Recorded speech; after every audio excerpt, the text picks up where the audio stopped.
Khairpur district reporter जिजल Monjee से Nazi न्याज अली नूनारी जमात सलवात committee Sindh पारां गोड मीर मोहम्मद नूनारी में सालियानो जश्न आमद मौलूद काबा हजरत अली करमुल्लाह वजह जे सिलसिले में पुरवकार तकरीब मुनक़द कई वई। तकरीब जो ख़ास मेहमान सलवात कमेटी सिंध जो सदर फ़कीर मोहम्मद सलीम सियाल अवैसी कादरी कई। तकरीब में जिसकम जो मरकजी अगमाण अमजद खान मैसर एडवोकेट मुजाहिद फलपोटो एडवोकेट फयाज हुसैन भंड फ़कीर नूर मोहम्मद नूनारी फ़कीर अरबाब अली मैतलो साफ़ी शाहिद नवाज सियाल साफ़ी हाजी न्याज अली नूनारी जायद हुसैन मंगी सुघड़ मुमताज़ अली अब्बासी गुलजार फलपोटो अलहयार फलपोटो कुर्बान अली सैतो बियन वॾी अंग में शिरकत कई।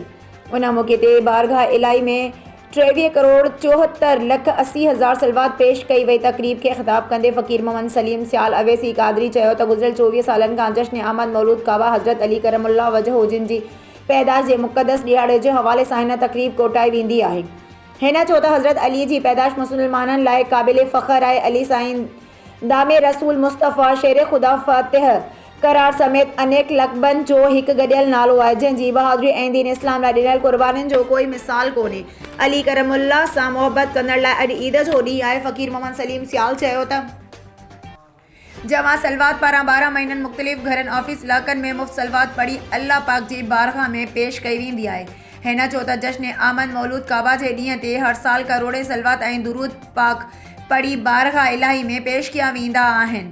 उन मौके ते हज़ारे मोमिनीन तकरीब में शिरकत करे जश्न आमद मौलूद काबा सां मोहब्बत जो सबूत ॾिनो। तकरीब खे मुख़्तलिफ़ झंडनि बैनरनि सां सिंगारियो वियो हो। उन खां अॻायल महिमाननि खे सक़ाफ़ती तोहफ़ा पिणु पेश कया विया। तकरीब जे इख़्तिताम ते पाक फ़ौज सिंध पुलिस समेत मुल्क जे सिक्योरिटी इदारनि जी कामयाबी लाइ ख़ासि दुआ कई वई जॾहिं त मीडिया वर्करनि वकीलनि ग़रीबनि बेपहुच माण्हुनि समेत आलम इस्लाम जी भलाई ऐं कामयाबी लाइ पिणु इज्तिमाही दुआऊं कयूं वयूं। उन मौके ते जमात सलवात पारां ईरान ऐं इराक़ जे मुक़दस ज़ियारतुनि जी मुफ़्त टिकट जो कुणो कढियो वियो जंहिंमें हाकिम अली रिन जे नाले जो कुणो निकिरण ते खेसि गुलनि जी वर्खा करे मुबारकूं ॾिनियूं वयूं।